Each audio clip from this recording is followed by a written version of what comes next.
right, it's 9 o'clock, October 10th, time for the County Commission meeting. Our invocation will be by the Reverend Tom Harris, who is with the First Presbyterian Church, and then Joe Baird will lead us in the Pledge of Allegiance. Please rise. Would you please join me in a word of prayer this morning? Gracious God, you are always faithful in your love for us. We might even say, God, that you are passionate about us. And as we come here this morning with our own agendas, with our concerns, might we even say those items which we are passionate about, help us to remember the example and the command you give us to be passionate about our neighbors, to love the other. Help us, Lord, in our decision-making and even our discussion, that we might follow your example and place the needs of others above our own, that we might build a community that is faithful to you and the command you give us to love one another. I pray all this in the name of your Son, Jesus. Amen. Amen. Thank you. Please face the flag. I pledge allegiance to the flag of the United States of America and to the republic for which it stands, one nation under God, indivisible, with liberty and justice for all.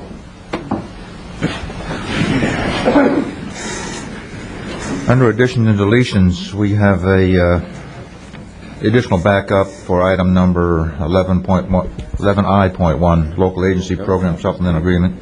And I would like to add, under my items, procedure for adding items to the agenda. Just some clarification there. No action required. So moved. Second. We have a motion and a second to approve the agenda as amended. All in favor signify by saying aye. Aye. Any opposed? Motion carries. Proclamations and presentations. The first would be a presentation of proclamation designating October 17th to the 23rd, 2006 as Character Counts Week. Who is here to accept the proclamation? There it goes. Let me read it. As I said, it's designating October 17th, 23rd as Character Counts Week. Whereas, Character Counts is a national initiative to strengthen our character and that of future generations. And whereas, the character of a nation is only as strong as the character of its individual citizens, and the public good benefits when examples of good character are set in personal relationships in the workplace, in schools, and at home. And whereas good character transcends all cultures and ideologies and is based on 6 universally accepted positive values: trustworthiness, respect, responsibility, fairness, caring, and citizenship. And whereas by displaying these 6 pillars of character in their daily lives, the citizens of Indian River County will contribute significantly to fortifying the character of our community. Now therefore be it proclaimed by the Board of County Commissioners, Indian River, Florida, that October 17th to 23rd, 2006 be designated as Character Counts Week in Indian River County, signed by myself and the other commissioners. Okay. Thank you very much, Chairman Newberg. I'm very proud to be here today, and I'd be very proud to be a director of the local Character Counts Board. Having spent most of my adult life in education and textbook learning, it's important, but we must be teaching our children and our adults more than that. How we conduct our lives, the examples we set every day, set the tone here in Indian River County.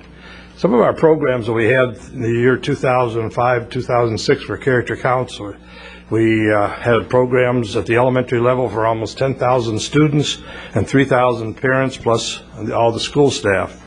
We collaborated with other agencies such as my other passion, the Boys and Girls Clubs, Gifford Youth Activity Center, and the Cultural Council, which provides community-wide opportunities for good character awareness.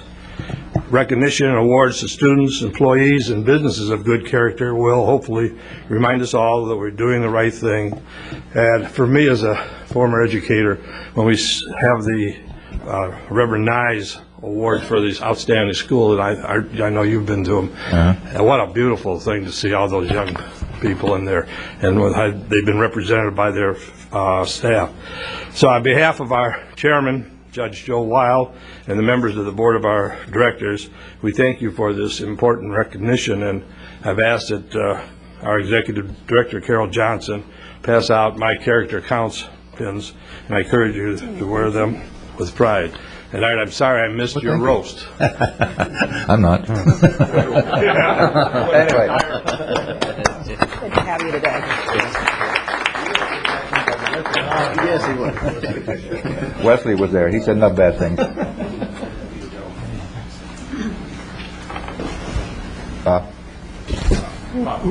Yeah, that would help. Want to read it again? Thanks for saying. Thanks.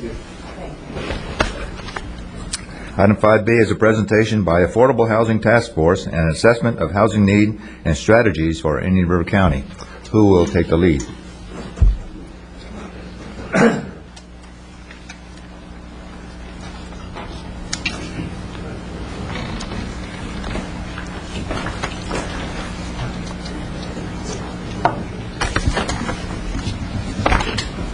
Good morning. My name is Edward White. I reside at 363 West Key Lime Square Southwest in Vero Beach. I'm the chair of the Affordable Housing Task Force. First, I want to say that I'm deeply grateful for this opportunity to share our vision for an improved community with you. Our presentation today will demonstrate the urgent need for affordable housing in Indian River County. We will also outline several key strategies which, if adopted, will allow the production of affordable housing suitable to the uniqueness of our community without major investment of public dollars or the creation of new large-scale housing tracts. This report summarizes 15 months of effort by the task force. However, this meeting's time constraints severely limit the depth and scope of the verbal report. We hope this honorable commission will see fit to soon schedule a full workshop at which time the report can be considered and the detail it warrants and adequate public input can be considered as well. The task force has benefited from a diverse makeup of talented and experienced housing advocates. I now ask the members of the task force who are present to please stand and be recognized. Ladies and gentlemen.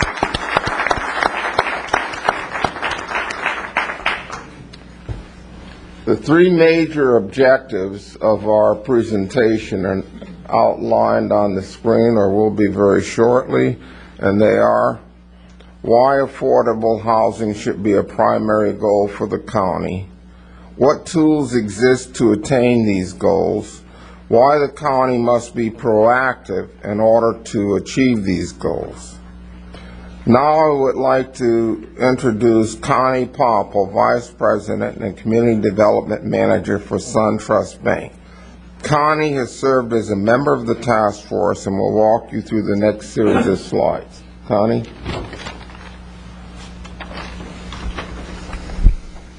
Thank you, Ed. Some might ask, just what is affordable housing? To be affordable, the total cost of housing should not exceed 30% of a household's regular income.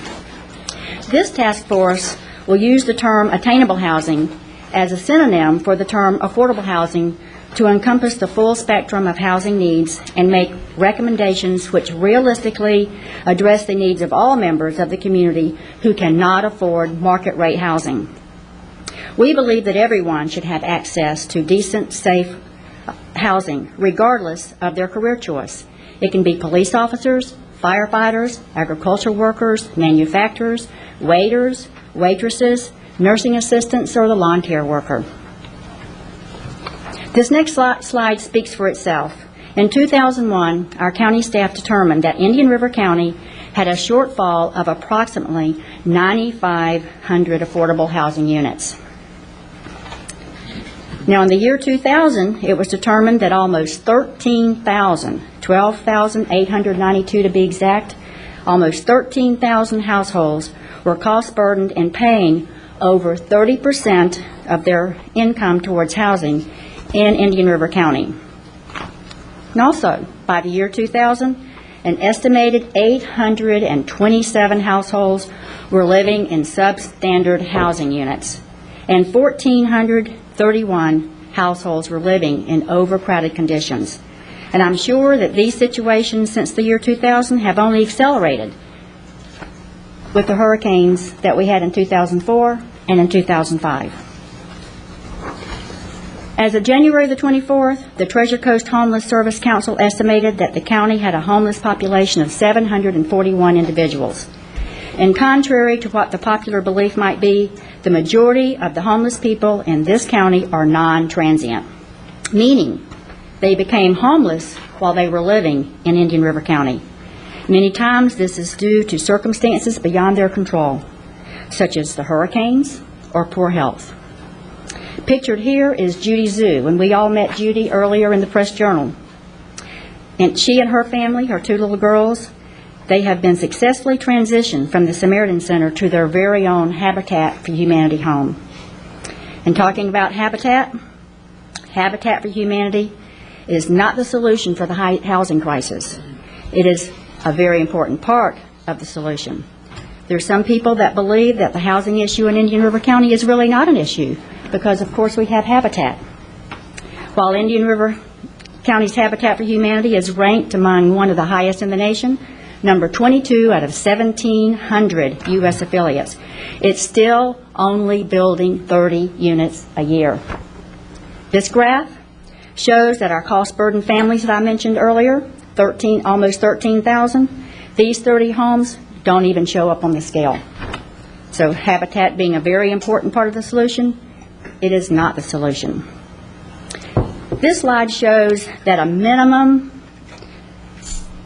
wage earner has to work 86 hours.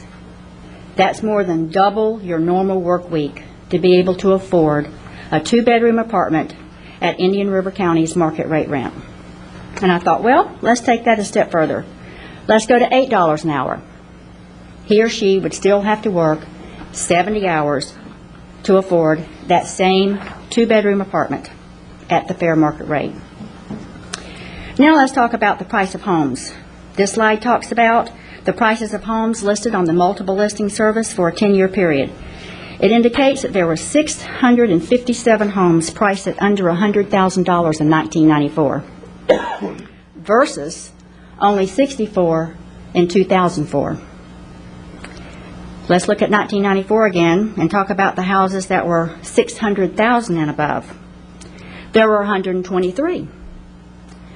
But in 2004, that figure almost doubled to 242. That shift has only become more dramatic since then. This is a very telling story. Let's look at what the workforce can afford. The median income for Indian River County is $55,500. Even when you look at a family that earns 120% of that area median income, that family can only afford the median sales price of an existing home of $225,000. The median price of a new home is $240,000, which is even more unaffordable.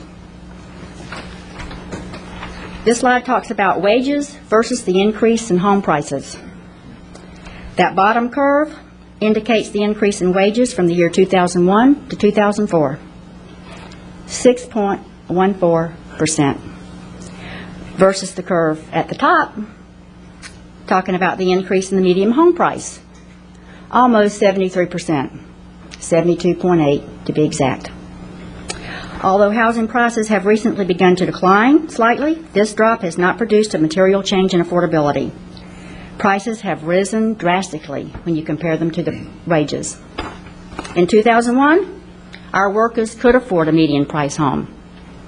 Now in 2006, that is no longer the case. This graph illustrates income needed to afford the median price existing home versus the average wage in the primary private industry sectors. Service workers earning $30,000 annually, which is still roughly only 50% of the income needed to afford a home. A senior transportation planner employed at the county that makes $45,110 annually is also unable to afford a median price home today. The average wage is a very important figure because it only accounts for the earned income of one worker. The area median income, the other figure often used when talking about affordable, attainable housing, that figure includes unearned income. There are many positive effects of providing affordable housing. One, and one of the most important, is attainable housing is essential to recruiting targeted businesses. It increases the tax base and property values. It results in an improved quality of life for the county residents, which include the health of the household members, school performance for children in that household, and greater job stability for the adult household members. Attainable housing results in greater disposable income to stimulate the economy because they won't have to pay more than 30% of their earned income. Local individuals are able to fill the workforce jobs, which means lower taxes for all the county residents. And finally, by providing attainable housing, we as a county are better able to implement the housing element of our comprehensive plan. Our employers are feeling the housing crisis. The lack of affordable housing is affecting Indian River County's ability to attract and retain workers. By providing adequate, attainable housing, there will be more workforce to fill these jobs. And now I would like to introduce Jim Goldsmith of the Goldsmith Team GMAC Real Estate. He is a member of the task force and the president of our newly formed Coalition for Attainable Homes. And we will tell you more about that shortly. Jim? Thank you, Connie. This task force has spent many hours researching the strategies best suited for Indian River County.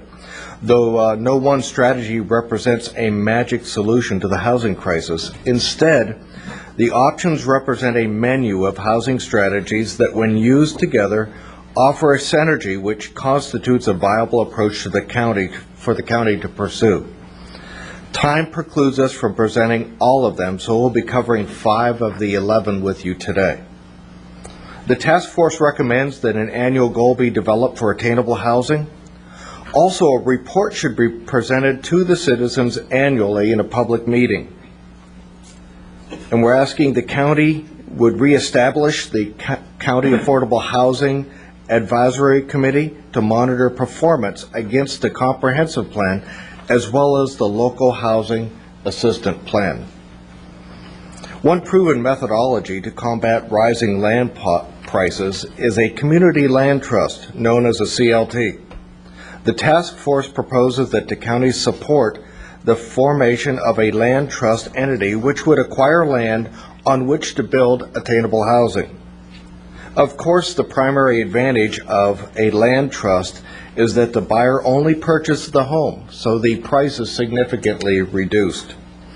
Though there are examples in other places like St. Lucie County and Sarasota, this county already has a successful track record with CLTs, as it has leased land to St. Francis Manor, a rental community for low-income senior citizens located at 1750 20th Ave, and that's from since 1973. Often a proposed housing development simply cannot achieve financial viability without some form of gap financing, which a housing trust fund offers in the form of a low-interest loan or grant.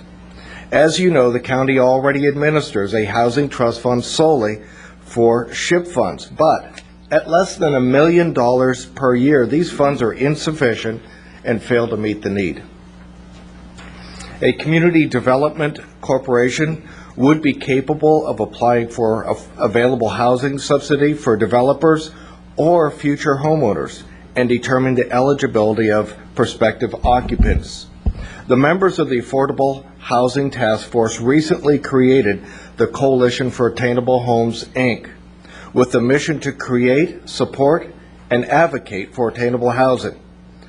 The group hopes to identify, apply for, and receive funds to create, preserve, purchase, and improve attainable housing. The board is comprised of directors from diverse backgrounds, including real estate, banking, nonprofits, finance, and law enforcement. At this time, I would like to introduce Richard Stark. He is the chairman of the Treasure Coast Homeless Services Council, Inc.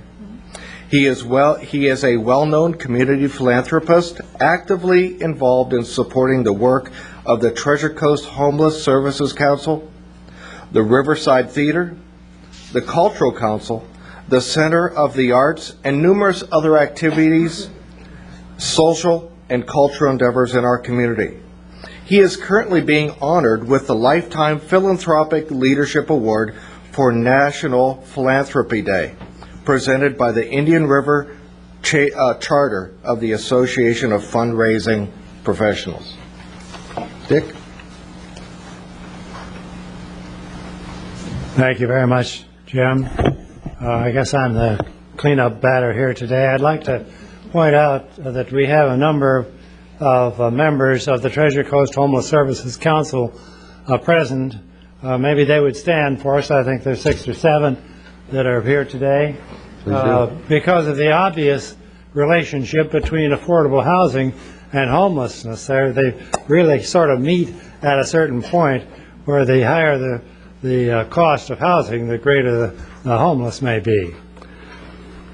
Thank you. In our 58-page report, which has been submitted to you, and in our presentation today, we've called attention to the obvious fact that affordable housing for significant numbers of our workforce and elder population is lacking, and it is in the proportion of a national crisis.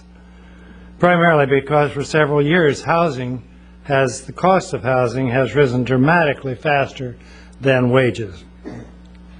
This is especially true in Florida and in our county, where the problem has been exacerbated by the hurricane activity. One cannot escape the notice of this problem because it's many times a day. It's in the press, it's on the TV, it's on the radio. Maybe it's just because this is a political year, but I think it's because the problem is a permanent problem. For example, it is recently reported that in major Florida cities, a decline in expected numbers of public school students occurred. And the reason is the young families have been priced out of the housing market and have left the state. Interestingly, however, we are still having an influx in our state of approximately 1,000 residents a day. Also, it was reported that on the Treasure Coast there is an increase in demand for rental housing because many people are being priced out of ownership. And our own Commissioner Gary Wheeler is working to preserve the mobile home park here in Vero Beach. Many home parks or mobile home parks throughout the state have been taken over by developers and changed into townhouses and condos, thus reducing the stock of affordable housing. Florida law mandates that counties provide housing needs for the entire community. This is a reflection of the importance of this element. This element is reflected importantly in the comprehensive plan of the county. And I mention this not because there is an opportunity, I believe, here that the state could take over and do this for us. If we don't, I don't believe they will.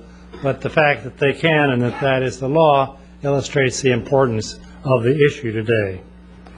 The overall health of our community is dependent upon the availability of affordable housing in order to retain workers who provide essential services. The long-range consequences of our not being able to address this problem are enormous.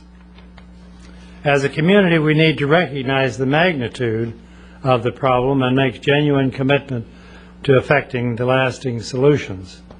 This calls for an expanded and more proactive role by the county.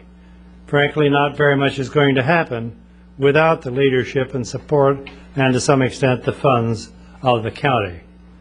As a practical matter, in the past, the county has generally relied upon the initiative of the private sector to meet our housing needs. But according to the county's 2001 housing report, the private sector has not been motivated to build affordable housing because it's more there is more economic return in building market rate housing.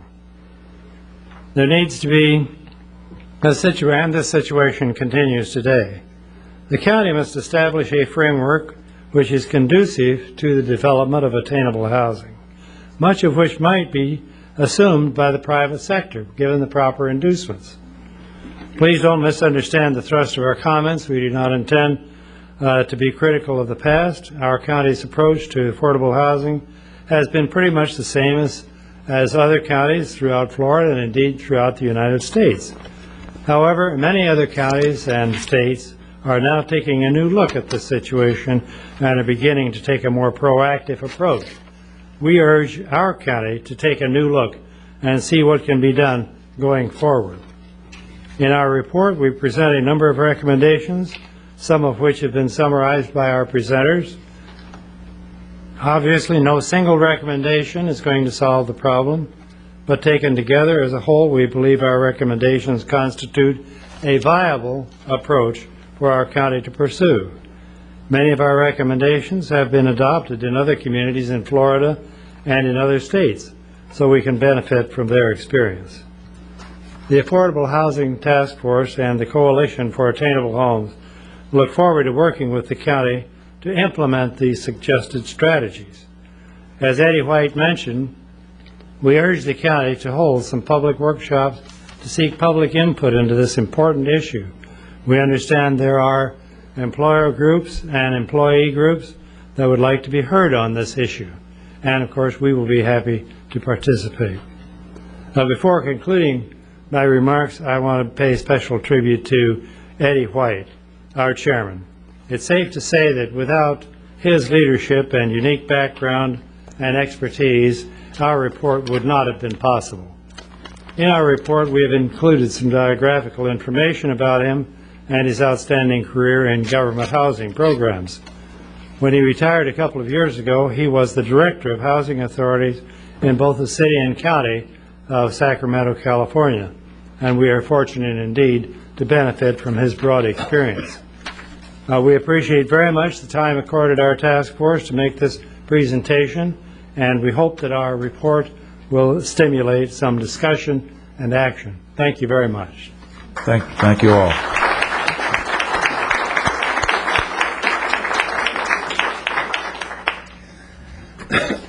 Excuse me. Are there any questions of this group of fine people by any of us? I had one question, but it's more to ourselves. I guess it was Jim Goldsmith said something about reestablish the County Affordable Housing Advisory Committee. I didn't know it had gone away. Tom, was that yours? Did you have that last year? Mm-mm. No, actually, this was a group that I had gotten a hold of Mr. Ed White to form. So this was a branch back in 2005 when I was chairman of this exact committee that was formed and he's bringing forward. So that's the only touch I've had on affordable housing. But it said reestablish the County Affordable Housing Advisory Committee.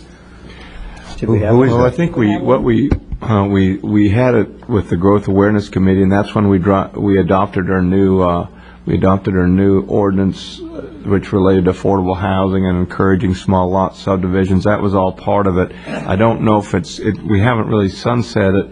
It hasn't sunset, but we had Joe Paladin involved, and we went through that, and that was all part of us looking at our small lot subdivision. I think it was actually an affordable housing committee that predated all of this by about 10 or 15 years, and it was involved in getting the SHIP program up and operating. And I think once that SHIP program was put in place, the committee went away. It was before any of you commissioners were sitting. Okay. I wasn't aware of it. Well, I think we should reestablish it, and we've got a wonderful report here. And somebody mentioned a workshop, which I think is a good idea. And unless you have it in the next 3 or 4 weeks, I won't be here to join it. But I would advise those commissioners still here to reactivate this committee. It's an important, very important issue. I've been working with the homeless people with Mr. Stark for a while, and hope to continue to do that even when I'm off this board. But I urge you to go ahead. Absolutely. No, I understand the importance of exactly what you're saying, and I think the proper thing would be before we start the committee to have the workshop. And the reason why I say that is upon us creating the committee, they would be subject to the sunshine, and a lot of the things that, well, quite frankly, not to say that operating out of the sunshine for the commission is good at all. I'm not saying that, but some of the committees that we've been able to accomplish some wonderful things through our Growth Awareness Committee, and they really come back to the commission with some great ideas. And that might be the best thing for us to do, is just schedule a workshop and then decide the direction that not just with the committee, but also with the commission and the staff of how would be the best way to capitalize on your efforts that all of y'all put forth. Okay, anything further? Sandra? No, I think that's a great idea, and as soon as the new commission comes on board, we'll move forward with big guns. Yeah, absolutely. And the county needs to have a formal member on the homeless coalition, since I won't be with the county anymore, and I hope you would appoint someone in my place to sit on that board. If you'd like, Commissioner, I'll appoint you to do that. If you'd like. I won't be with the county. It has to be a county guy. But I'll probably be there. We need a county representative. So I didn't come back here and beat on the rest of you guys and say, send money. Anyway, thank you all. It was a great report, and we're going to move on. We're at item 6, which is the approval of minutes from September 13, 2006, the final budget hearing. Move to approve, Mr. Chairman. I have a motion. I'll second it. Any discussion? Sorry, I didn't hear you when this was going on. Did we recognize our former commission chairman that was in the audience? I did, but Okay. I didn't do it formally. Leaving. Has he already stepped out? No, he's right there walking out. Yeah. He's not there. Okay, we have a motion and a second To do what? to approve the minutes of September 13, 2006, item number 6A. Any discussion? All in favor, say aye. Aye. Aye. Motion carries 4-0. Consent agenda. Mr. Chairman, I'd like to pull I just for information, please. Aye? Yes. Aye. Aye. Okay. Any others? I may have a motion to approve the ballot. So moved. Second. Moving second to approve the consent agenda with the exception of item I. Yes. All in favor, say aye. Aye. Aye. Any opposed? Motion carries. Senator, item I is approval of bid award and sample agreement for IRC bid number 2006094, Gifford Park Aquatic Center water slide rebid, Recreation Department. Sandra? Thank you, Mr. Chairman. This is a water slide for the pool, and I think it's 2 slides. Is that correct? Yes. It's, go ahead, Cliff. Good morning, Mr. Chair, members of the board. My name is Cliff Crawford, Recreation Director. Yes, it's actually, it's a double slide. Yes, ma'am. Right. And looking at the picture, my question basically is, can it be disassembled for hurricanes and other things? It looks like a lot of bars here, and it takes 30 days to put it up, and we have 2 of them. What is the program for? Well, I don't think we'd be disassembling it for hurricane.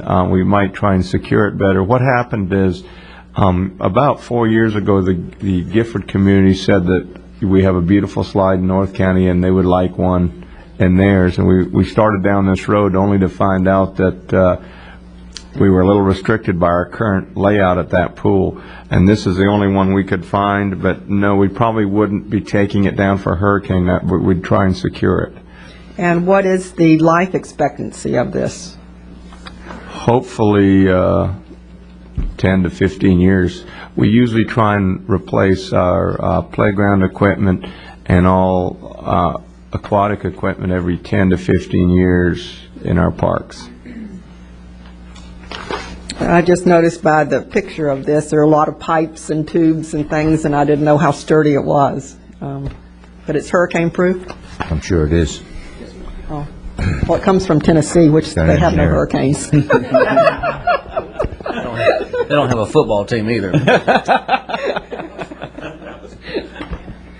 Jim Davis, Public Works Director. A structural engineer has designed this for hurricane wind loading, and Cliff Southard has been our project manager on it. So Cliff's been working with the manufacturer and a structural engineer to make sure that it is sturdy.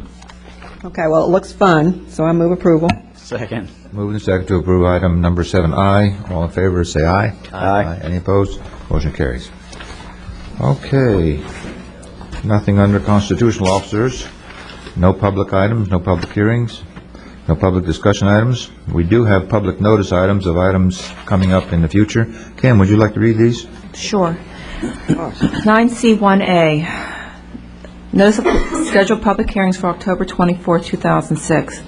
Double R&D Inc. requests to change the land use designation for plus or minus 40.23 acres located west of 86th Avenue and south of the city of Sebastian from R, rural residential, up to 1 unit per acre, to L1, low-density residential 1, up to 3 units per acre, and to rezone those 40.23 acres from A1, agricultural 1 district, up to 1 unit per 5 acres, to RS3, single-family residential district 1, up to 3 units per acre.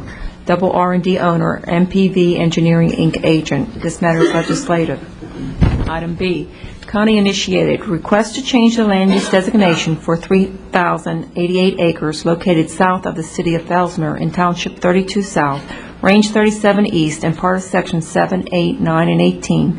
Township 32 South, Range 38 East, from C1 Conservation 1, 0 density, to Ag 2, up to 1 unit per 10 acres, and to rezone those 3,088 acres from Con 1, Conservation 1, 0 density, to Agricultural 2 District, up to 1 unit per 10 acres, St. Johns River Water Management District owner. That matter is legislative. Item C, Quail Ridge of Vero Beach LLC, request to amend the Comprehensive Plan's Future Land Use Element Policy 5.8. This matter is legislative.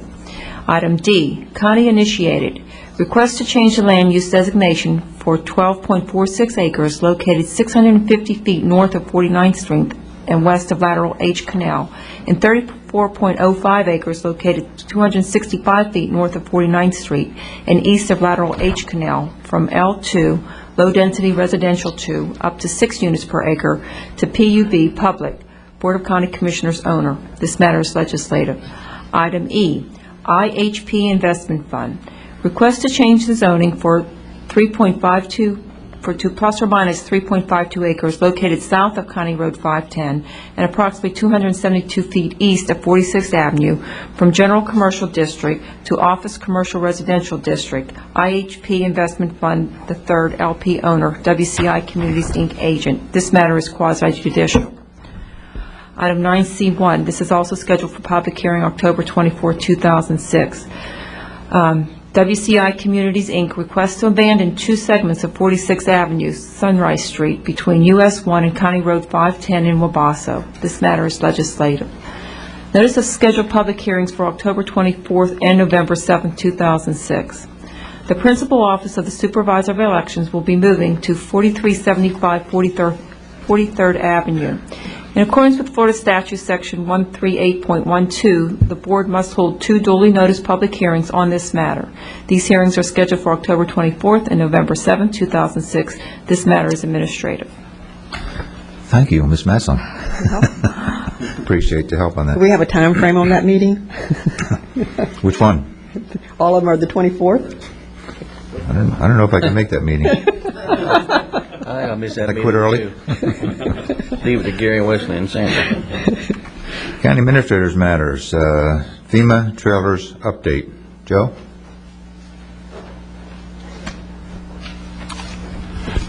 FEMA has come up with a new program in which they can donate the trailers to a nonprofit organization for those people that still have not been able to get into their homes after the hurricane. It's a new program. We met with FEMA just last week, and the situation is that if we don't get involved with the trailers, we've got about 21 trailers still remaining in the county that they will, on October 31st, I think they will be, federal marshal will remove them from the trailer, either if they buy them, don't buy it, or we don't allow it. So what has happened is we've met and we've tried to put a program together. Either the county has to accept them, or a nonprofit to donate. They will donate some of these trailers. It's a little complicated in that FEMA does not have all the information yet, but we're facing a deadline. What we've met with is we met with the Coalition of Homeless, and Indian River Cares, and we're considering having them accept the trailers. Now, it's going to require some funding because the FEMA requires that these people have insurance for a year, and we may have to buy the insurance for those people because a lot of them cannot afford it. So if we get involved in the program, staff is recommending that we have Indian River Cares take care of it as a nonprofit. We estimate about a $30,000 cost if we were to pay for the insurance of these trailers, which is required. A lot of people don't have the insurance money. And also, we're going to have to be careful because we've got to look at our zoning requirements, see if the trailers can stay in front of the homes for another year. The program requires that they be allowed to stay in the trailer for another year or mobile home.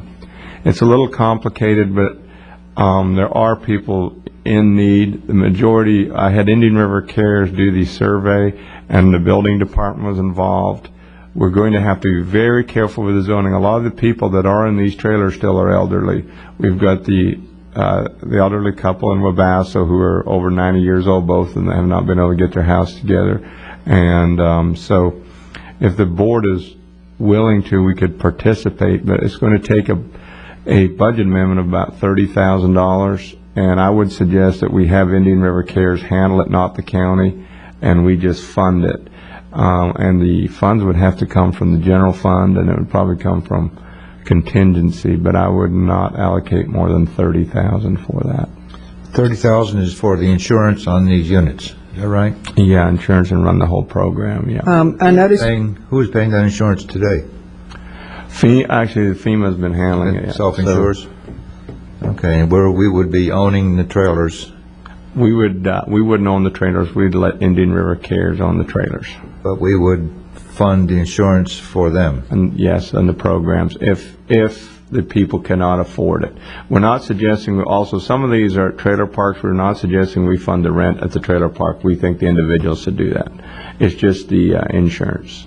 I noticed you say there's 27 of these FEMA trailers. Those are in the county now. Are there more in the municipalities? It's all in the municipalities and the county. We're down to 21 this morning. Total? Yes. And we're going to pick up those in the municipalities too? Yes, I got a summary this morning. Yes, we are. We've always been responsible for them countywide as the county. Okay. During the hurricane, FEMA made the county. We are the agency that's responsible for everything during the hurricane. We have to be very cautious because Indian River Cares is going to have to work with my planning department and the municipalities to make sure that we're not breaking any of our zoning requirements, and that the people understand. They're also going to have to show that they are trying to get out of the trailers and are making improvements on their homes if they've got a trailer in front of it, and that'll be a condition, and then we'll get a conditional letter probably from our planning department and our building department. And this is for 1 year? Yes. It's a little complicated. The state FEMA didn't give us much time. They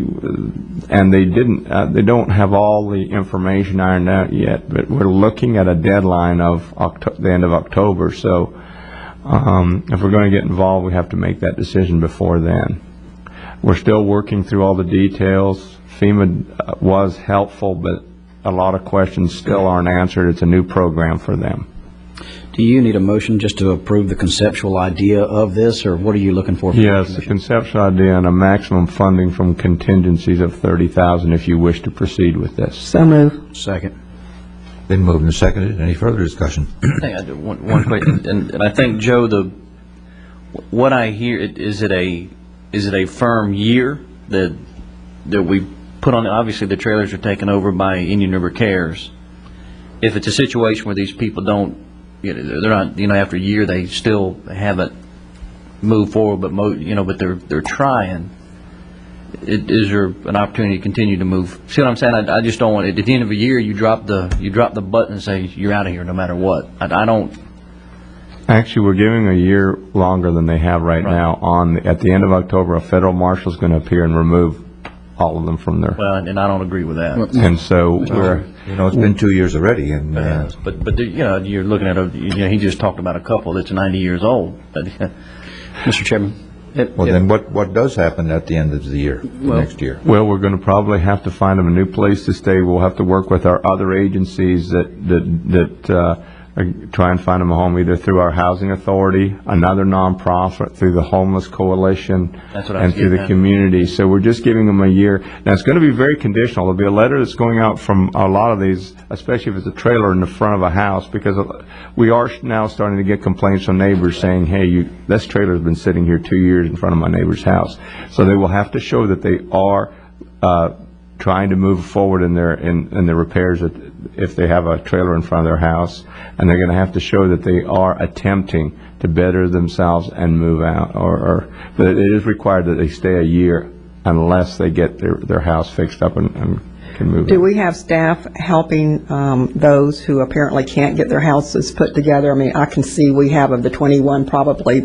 How is that going to happen? Because they're going to need help to do this. Well, Indian River Cares has been helping do repair houses, and we've been dealing with Andrea Johnson on this, and they've been helping along with World Changers, and which we funded, and we will continue to try and assist, grassroots and help from all the nonprofits to make it work. Teddy, you want to catch us up on what you've been doing? Joanne? No. Well, basically, Commissioner, we've teamed up together to really team with, a lot of the SHIP programs, get them. We've even talked to a lot of the people that have trailer parks within it so they can assume some the help with it. We want to make it a community effort. And a lot of people that we've gone from one end of the county to the other, and we found out that maybe, like you said earlier, might need a month or 2 months or something, or a year. Now, we're not endorsing the fact that they need to stay there for long, but we need to find a place to house them, to move them out of where they're going. And Andrea's did a great job, Julian, and we all beat the pavement trying to make sure that within this time limit that you guys are affording us, and we thank you, is to get them in a place where they can do what we do here in Indian River County, afford living and have a good time. Mm-hmm. And we're committed to working in the next year to make Yes. sure, to help them in any way, certainly. Okay. Andrea, comment? Our main goal is to prevent these people from being homeless, and in many cases with the SHIP program, these people are in the trailers temporarily until their number comes up to have either rehab or a rebuild. So until that time, we need to have them stay in a living, in the unit until they can move into their own home. So that's clarified. Yes. Like one in Roseland, the guy's working on his house. He has his mother. She's 90-some years old. He's trying to watch her while he build. And we take that trailer away, then here we go. He's back from day one. You mentioned some neighbors have been complaining. Is that a big number or just a few people? Just a few. And in those cases, can we get that trailer moved to some other location in a trailer park or something like that? It depends on the condition. If they're there for a second, a lot of people will just say, I don't like it, until they hear the conditions, like Mrs. Black.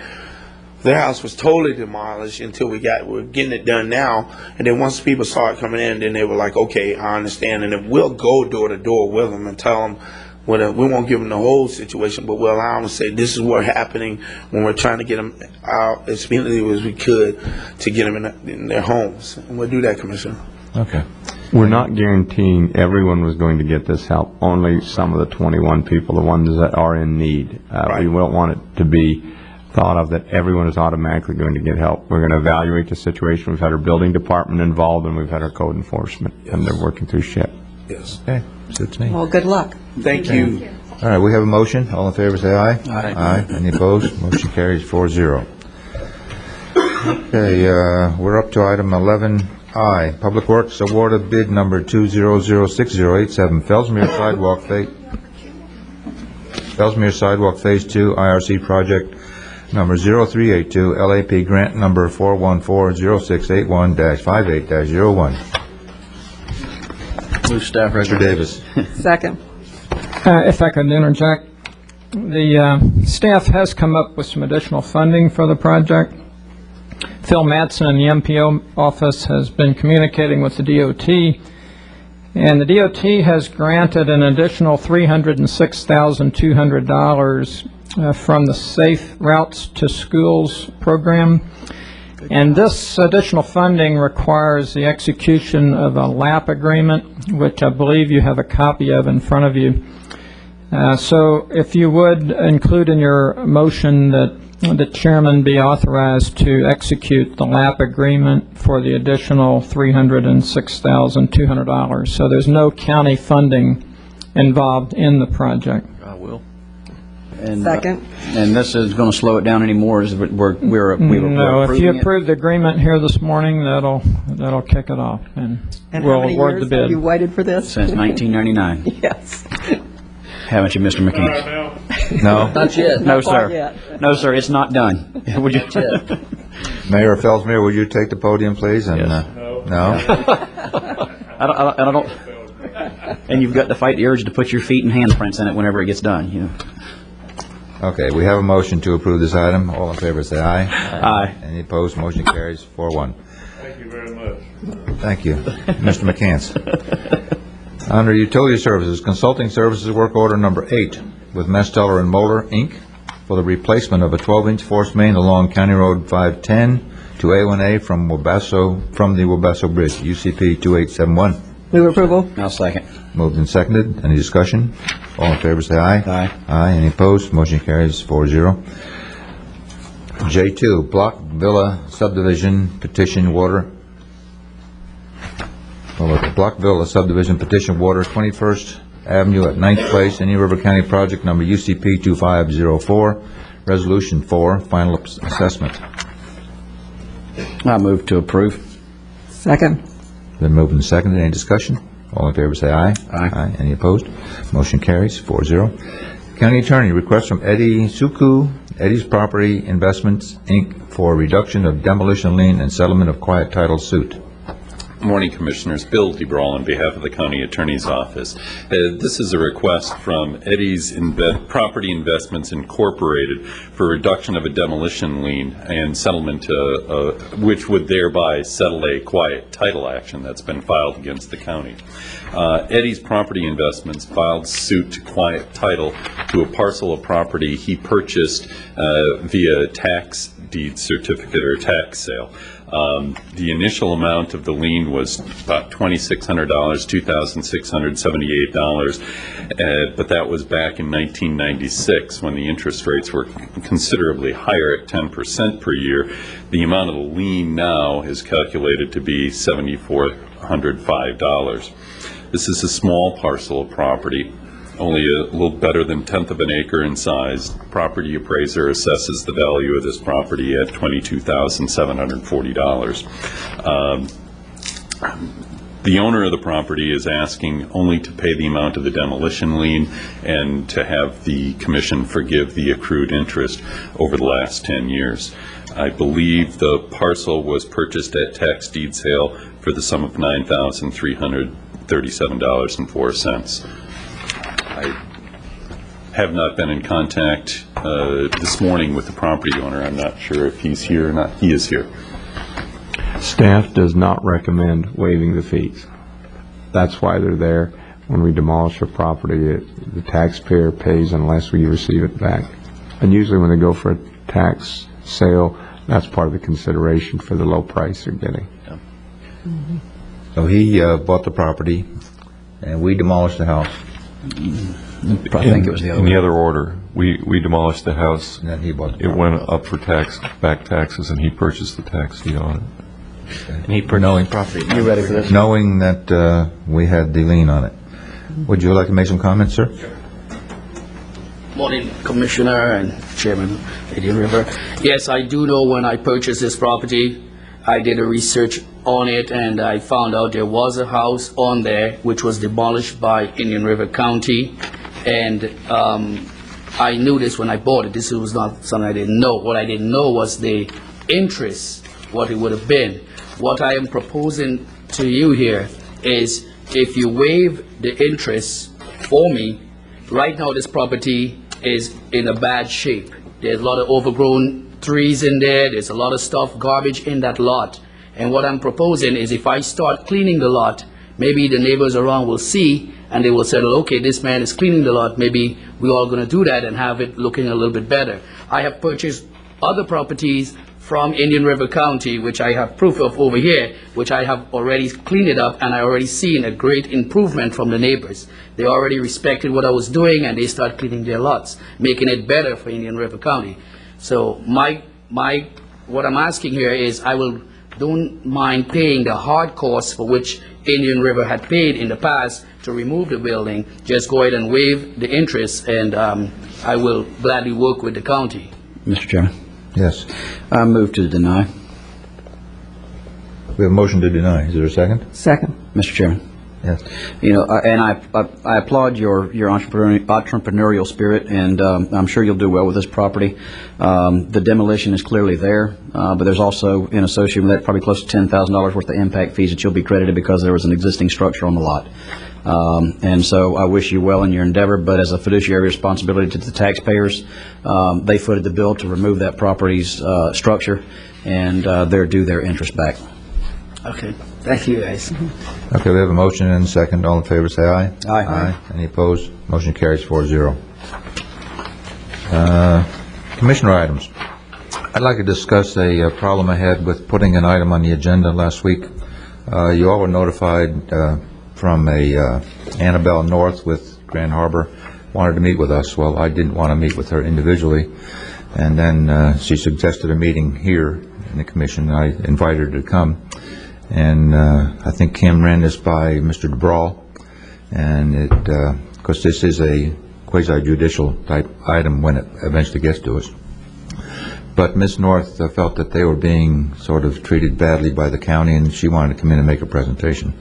I didn't intend any discussion by us or any resolution of the matter, but the point was this happened like noon on last Wednesday, and it was 6 p.m. or so when I found out that Dory had contacted Will, and Will denied or took it off the agenda.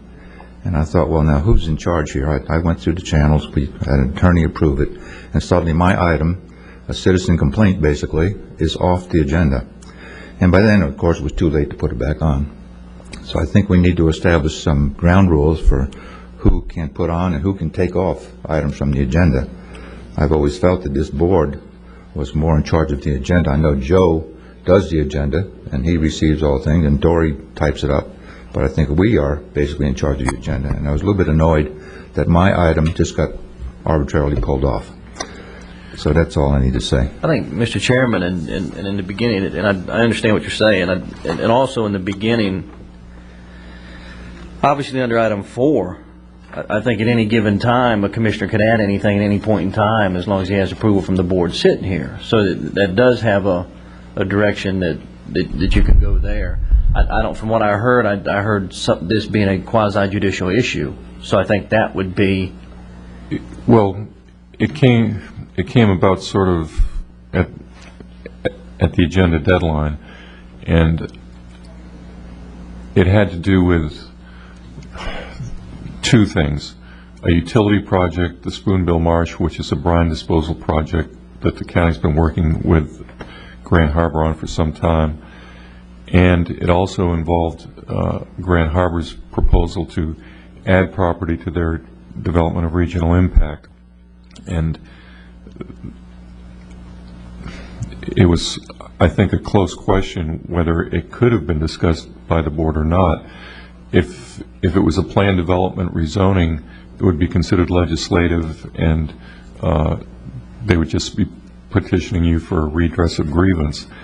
But what they really wanted to talk about was whether a road within this proposed addition to their development was going to be public or private. They were going to be coming before the commission at a later date with the plans for this proposed development as a rezoning, which is quasi-judicial, a special exception PD, which is quasi-judicial, and a proposed change to their DRI, which is also a quasi-judicial matter.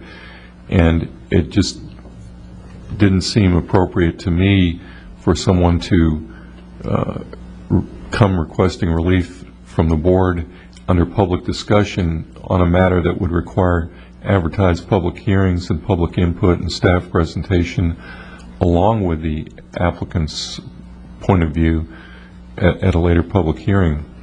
So I just thought it was procedurally inappropriate, and if in fact the board had given some direction to staff under a public discussion matter, it would have circumvented the required public hearing procedure. And I got the request at 4:30, should it be on or should it not. I put a call into Stan Bowling to find out the procedural status of the particular application and got a voicemail back from him at 5. Had people in my office till 6, and it wasn't till then that I could get back to Dory. She was trying to get the agenda to the Press Journal, and I told her I didn't think it was appropriate, given that the matters to be discussed should be the subject of public hearing. Mr. Chairman. I wasn't sure that the matter was to be discussed here, would have come under the quasi-judicial, but that's beyond. I respect your opinion. However, I want to set some rules here when I want to put something on the agenda. Does Dory Roy have the right to say, well, I don't think this is right, I'm going to check this out? When after I had talked to, or Cam had talked to Mr. DeBrawl. Now, how far do I have to go checking out? People want to come in here and talk to us all the time. And we always say yes. I always say no for an individual meeting with a developer. I think this is the place for developers to talk. So this same item could have handled by this developer talking to all of us individually and feeling us all out. Now, is that the way we want to conduct business here? I don't think so. I think all the business needs to be here. And if it's quasi-judicial, you can meet with a person as long as you disclose it. So I'm meeting here and I'm disclosing it. So what is the problem? Mr. Chairman. Can I mention? Set some rules. You're right. Did I do wrong? Did I, no, by asking one of my constituents to come here, get approval from the assistant attorney? Dory was just the mechanism. I told Dory to call. I called Annabelle right afterwards. We had some correspondence that looked like we were going to litigation. I talked to Annabelle, and they like to circumvent and get around. And before I think we should have adequate documentation. We've added items on the agenda here and made decisions that have hurt us in the past. We need to have adequate. It was at the 12th hour. They need to send adequate documentation. You got half the story when I called Annabelle. Okay, well, let's just stop there. Yeah, okay, I got half the story, but I wanted to hear the rest of the story. Do you prefer us meeting privately with these developers and then coming up here and talking about it? No, I mean, we were talking to her. I called her, and it can go on a later date when actually we were probably going to have this thing worked out by then and bringing it back to the commission. We've had meetings. They put it on the agenda. They were trying to put it on the agenda. I called trying to get all the facts. It's very hard. It's a very complicated matter, and we would like something in writing. If the board makes a decision without all the facts, well, I would like to have her here. So whose likes go here? Does your likes go or does my likes go? Mr. Chairman, if I could. I just mean that we're trying to protect everybody, and we have a lot of problems right now. We felt that she was badly treated before, and I think after this business right here, where she was refused permission to come here, I think she's still being badly treated. Mr. Chairman. Yes. If I could kind of add to this, and I believe, Mr. Chairman, that you were 100% right. And I think that had the county attorney deemed that what you had decided to put on the agenda through the proper channels was inappropriate, there was time to address that after it was already on there. And then you could have pulled it later with a little bit more information or vice versa. But just because an item's controversial or an item might not have staff support, I don't want somebody that answers directly to the staff, whether it's the executive aide, the county administrator, or the county attorney, to pull my item. And so I can understand exactly how you feel. Now, that doesn't mean that my item would have been correct, it would have been proper or anything like that, but I'd like to have the opportunity to put it on there. And then, as I get more information, if I'm making a mistake, I will always have the opportunity to withdraw that. If I have the convictions that I think is right, I don't want to have to get a majority vote of this board or no, excuse me, a unanimous vote of this board to add something that is Well, very I'm important. glad to hear you say that, because you voted no on my item. I wanted did. to put it on last did, time, so you so know what's it's- good for the goose is good for the gander. And I've had a trip to Tallahassee denied because of an issue Well, similar to a unanimous. I would And that's my be point, though. delighted, Mr. Chairman, to have rules and regulations, what I've asked for 2 years, what I've been on this commission, because we just fly by the seat of our pants 2/3 of the time without backup material. So I'd be delighted for that. Do want to, on the record, to say that we did get a letter from the lady. We did. And it was a very harsh letter, I thought. And so there's two sides to this, and I certainly would want to err on our attorney's side. That's why we have our attorney. And it was quasi-judicial, and I agree that we all should have opportunities to put anything we want on the, Yes. but that is a legal issue. I'm not an attorney, and neither one, any of us are, and so I would, I appreciate our attorney for doing that. Okay, but the attorney, we had one attorney say yes, one attorney say no. Maybe we get a third attorney here, and maybe he could say what. Well, I think, Just kidding, well, Mike. wait, I think what happened is that it was put on under the guy that was over the marsh, and there was more to it than that when it was talked about, Look, because you're getting into something I don't even know about. I knew nothing about this project, except what was in that letter. And she said she wanted to get my opinion on it. That's all I know about the whole thing. So I didn't know about a road, or I didn't know about any of that I stuff. think, Mr. Chairman, and you being the chairman of this Board of County Commissioners should have the authority to do what you want to do, even if these people came and spoke before us, then everything they have to say is public. There's nothing to hide. It's been stated. And if it's litigation, it's litigation. And on another instance, boy, y'all get me going. On another instance, and Joe, you know this, we had this happen just 2 weeks ago with the Recreation Department. We had a citizen want to come forward and speak to the Parks and Recreation Board. I heard from 3 people wanting me to pull that item. Said it didn't happen. The public can come to this board and talk if they want to. Staff is beginning to take too much control, I think, of the Board of County Commissioners. Mr. Chairman, if I may. Yes, Mr. Brawl. Thank you. When the request came to me, it was that the people at Grand Harbor wanted to make a presentation to this board. I deemed that to be just like the presentations that are made to the board frequently. All the time. That you sit here, you cannot take any action on that, you might instruct staff on that, and that's the only reason that I thought that it would be an acceptable practice. I recognize, obviously, the fact that there are quasi-judicial and legislative matters, and so that was the basis of my decision. I agree with Mr. Collins that there certainly is cause for concern. Okay, thank you. Thank you, sir. Zito. Mr. Chairman, Michael Zito, Assistant County Administrator. I don't believe you have a real conflict here. I think the county attorney and county administrator's instincts were pure in trying to protect the commission. However, I believe that you can put on any matter that you wish to.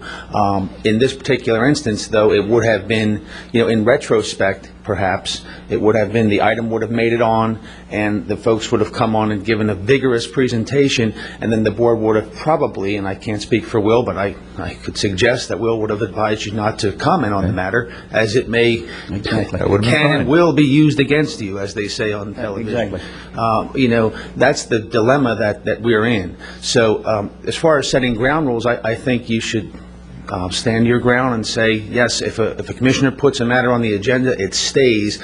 But however, the county attorney needs to advise as to ramifications. I would have appreciated a phone call before it was pulled off.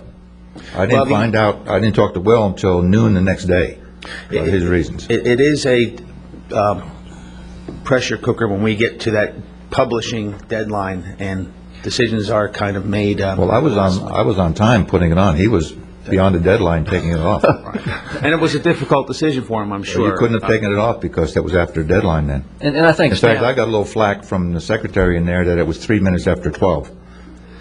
How'd that go? No, I want to apologize. Well, she reported me to the big boss over here, and then he. Oh, I didn't have a problem. We were always running. I mean, we were just trying to get. And I talked to Annabelle, and I thought I'd talked to you. I talked to Annabelle right away. We discussed. Right away when? When I called her and I said, look. That was the next day. Was it not? No. You told me you'd talk to her the next morning. I've talked to her several times. I've even talked to her engineer this week, but... No, we don't need to beat this. Yeah. I I apologize. think We'll we've put had anything enough the board discussion, wants on the agenda. and I appreciate everybody's concern. I have no and I problem with apologize Will's about it. opinions, and I appreciate his opinions. Just that I somewhat disagreed with this one. And I mean, I have put things on the agenda before, or started to, got advice from the legal, and I pulled it before it got that far after they started doing that, but it never made it to the point that you're talking about, and I believe you're If it gets 100% here and right. you guys don't want to talk about it, you can always vote it down. Exactly, exactly. Will, closing arguments? The board sets policy.